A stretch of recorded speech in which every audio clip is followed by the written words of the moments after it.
Thank you very much for the opportunity to present on this very important topic, current NET research, nuclear medicine clinical trials. In the next 15 to 20 minutes, I would like to firstly highlight some current evidence of peptide receptor radionuclide therapy, PRRT, in patients with NETs, and then to discuss some ongoing clinical trials, then touch on some future developments and some lead concepts to watch in this space. So now in 2024, as we all know, PRRT works by delivering radiation, targeting somatostatin receptors that are typically highly expressed on well-differentiated neuroendocrine tumors. So in 2024, the main radiopharmaceutical used for this purpose is lutetium labeled with DOTA octreotide. It is given as an injection, typically for 4 cycles given 8 weeks apart.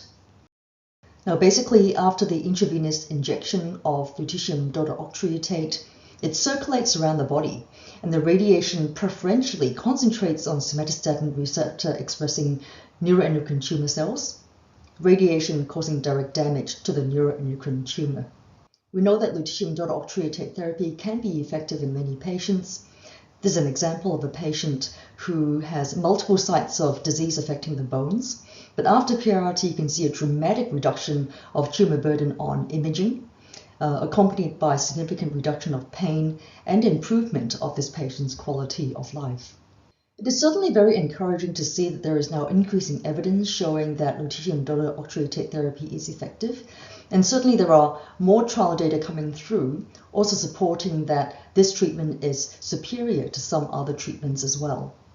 So it all started back in the 1990s where it was first used in human.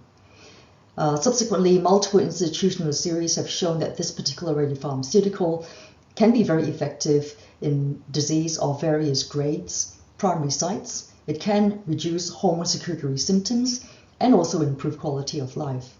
2017 was the publication of the NET-1 trial, which was really the first prospective study looking at the use of lutetium DOTA therapy and shown that it is superior. And this was treated in a group of patients with small intestinal NET, with a grade 1, grade 2 disease.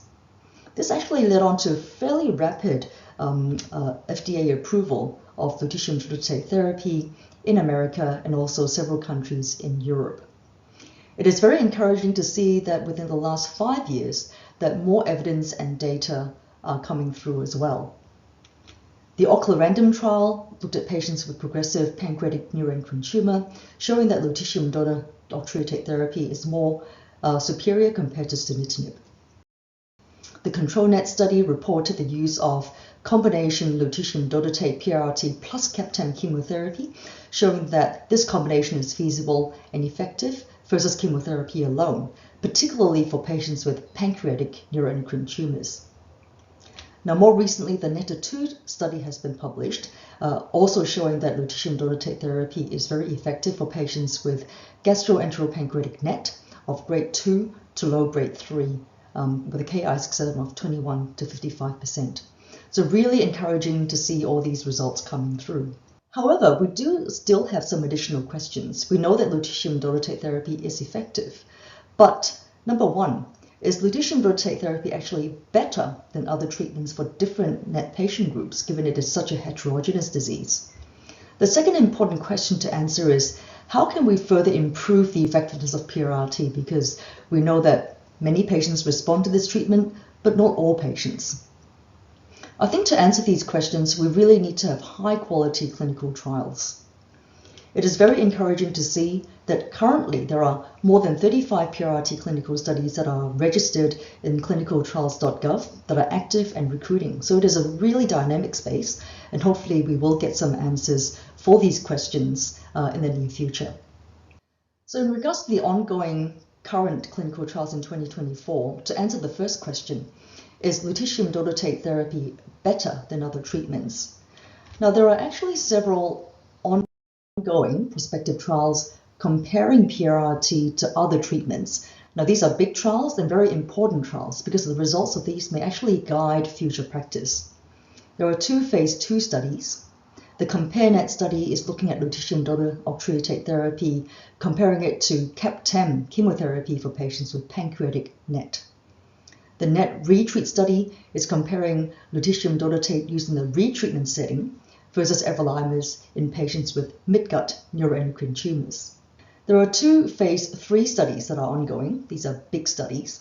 The COMPOSE study is a very important one, comparing lutetium edotrietide versus best standard of care for patients with high-grade tumors, so grade 2 and grade 3 gastroenteropancreatic NETs. The COMPETE study compared lutetium edotrietide versus everolimus. Now, this particular trial has actually completed patient recruitment, but is in the ongoing follow-up phase at present. So I think it is going to be very important to await for the results of these big, potentially practice-changing trials. Now, the second important question to ask is how can we further improve the effectiveness of PRRT? Now, there are 5 main broad categories to consider. Number 1 is by doing combination treatment trials. So essentially, in this particular category, we're trying to combine PRRT with another active agent to try to enhance the efficacy or sensitivity to radiation from PRRT. So there are 4 main approaches. Approach A, which is top left-hand corner, is to improve the perfusion or blood flow to the tumors so more PRRT can get to it.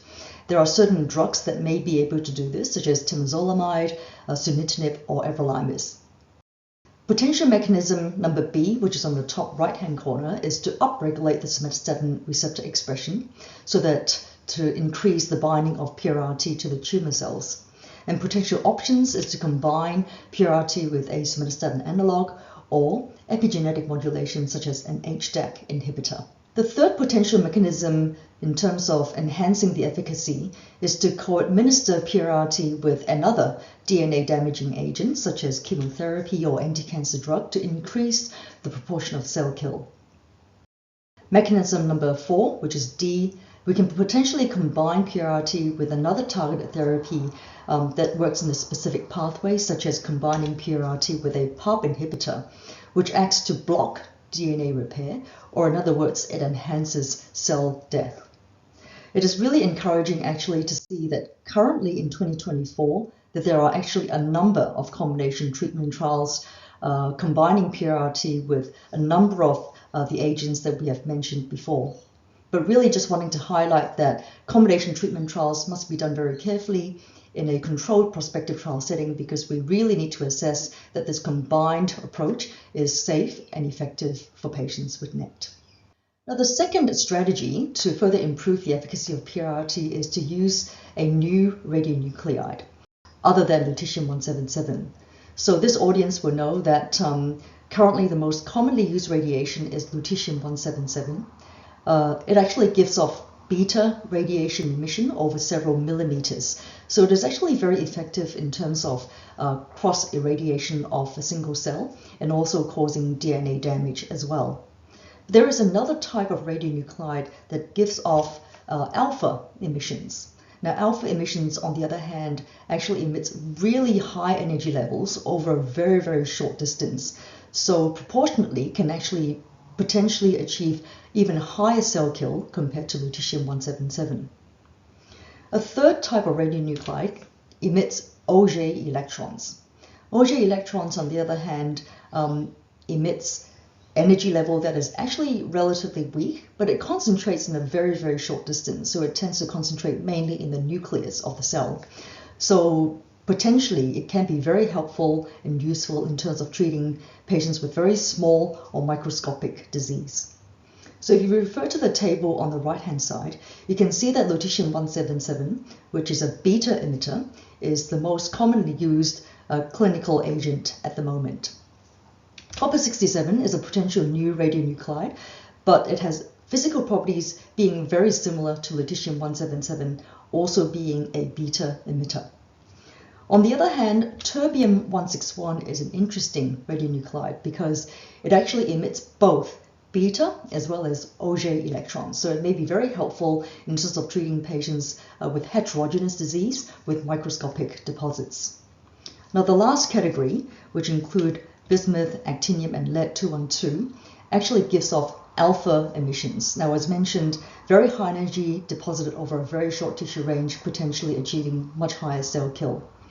And of most clinical interest at the moment is of actinium-225 and lead-212. It is really encouraging actually to see that currently there are several prospective clinical trials using these new radionuclides. So there's one ongoing study looking at terbium-161 labeled PRRT. There are 2 clinical studies looking into the use of lead-212 labeled with PRRT, so an alpha emitter, and 1 trial using actinium-225 labeled with PRRT. So again, we await with interest for the results of these interesting trials. Now, so we've talked about combination treatment trials as well as the use of new radionuclide to further improve the efficacy of PRRT. Now, there are several other concepts to consider as well, such as using a more personalized approach versus a one-size-fits-all approach. So there are clinical trials looking into, for example, administering PRRT via a different administration route according to the location of tumor, such as intraarterial versus intravenous. The use of dosimetry to help us better calculate with more precision how much radiation to give, and also the use of dual tracer imaging to help personalizing the therapy as well. There are several new concepts with PRRT, such as the use of lutetium dodeoxyritate in the retreatment setting, how to use PRRT together with surgery, the use and exploration of biomarkers such as ctDNA and imaging to guide PRRT administrations. And also, albumin binding is an interesting concept, which is to alter the chemical of the actual PRRT chemical structure, to make it longer lasting and potentially more effective for patients. Finally, somatostatin receptors can also be expressed in other tumors as well, in addition to gastroenteropancreatic NET, such as pheochromocytoma paraganglioma. Certain small cell lung cancers may express somatostatin receptors, and also Merkel cell carcinoma. So PRRT may actually play a potential role in the treatment for these other malignancies. So what do we expect to see in the future? I think some interesting concepts to watch will include the development and finding new targets in addition to somatostatin receptors for NET. And also to mention that not all neuroendocrine tumors express somatostatin receptors as well. So an interesting target to look out for is CCK2 receptors or cholecystokinin 2 receptors. These may be expressed on neuroendocrine tumors, particularly for those that are SSTR2 negative and for medullary thyroid cancer. GLP-1 receptor can also be expressed in patients with benign insulinoma. CXCR4 may be expressed in patients with neuroendocrine carcinoma, so the poorly differentiated tumors. FAP, which stands for fibroblast activation protein, is a hot topic at the moment. Basically, it is expressed in fibrotic tissues, which may be very relevant for neuroendocrine tumors because of the desmoplastic reaction and mesenteric fibrosis, for example. So here is an example showing the potential benefit of CCK2 receptor imaging. So this patient has atypical lung neuroendocrine tumors with biopsy-proven multiple liver metastatic disease. You can see on the image on the left-hand side, labeled gallium dotatate PET-CT, that none of the liver lesions were actually very visible on this particular image, indicating that the lesions are not really expressing somatostatin receptors very much. But if you look at the picture on the right-hand side, with the gallium DOTA CPO4 imaging, you can see multiple liver lesions lighting up on this image, indicating that these tumors are expressing CCK2 receptors. Now, we know that CCK2 receptor expression can be seen in patients with medullary thyroid cancer, but also in some patients with NET that are SSTR negative. The interesting concept about this is that it could also be labeled therapeutically with lutetium-177, and potentially therapeutically treating these tumors as well. So prospective data is warranted and definitely expected in this space. Here is an example showing you the benefit of GLP-1 receptor imaging for a patient with benign insulinoma. So this is a 54-year-old female who presented with very high insulin levels and a very low glucose, so kept getting hypoglycemic episodes, which was very, very difficult to manage. Nothing was actually detected based on conventional imaging at all. So you can see on this particular image that the two jelly bean looking dark structures are the normal kidneys, but there is a focus of very, very intense uptake in the mid-abdomen. Now that localized to a very, very tiny lesion at the region of the pancreatic head. With this knowledge, further investigations were done and the patient went on to surgery, and the surgeons actually were able to find and resected a very, very small lesion which was proven to be a benign insulinoma. Post-surgically, the patient was very, very well, and all her symptoms of hypoglycemia basically resolved after surgical resection.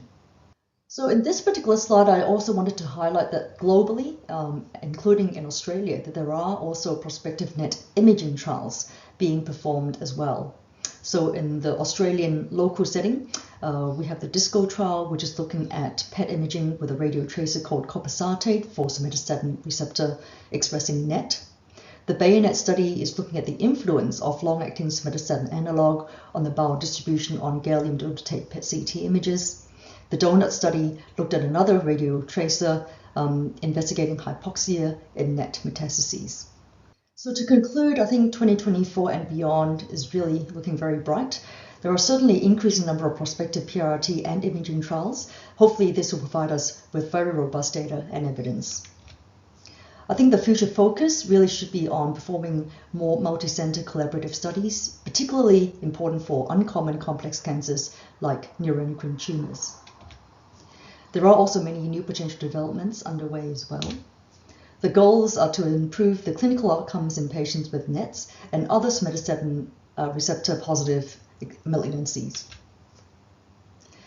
Performing clinical trials are very, very important because we need to provide the evidence to enable support and reimbursements for NET imaging and treatment for patients. So with that, I thank you very much for your kind attention. Thank you.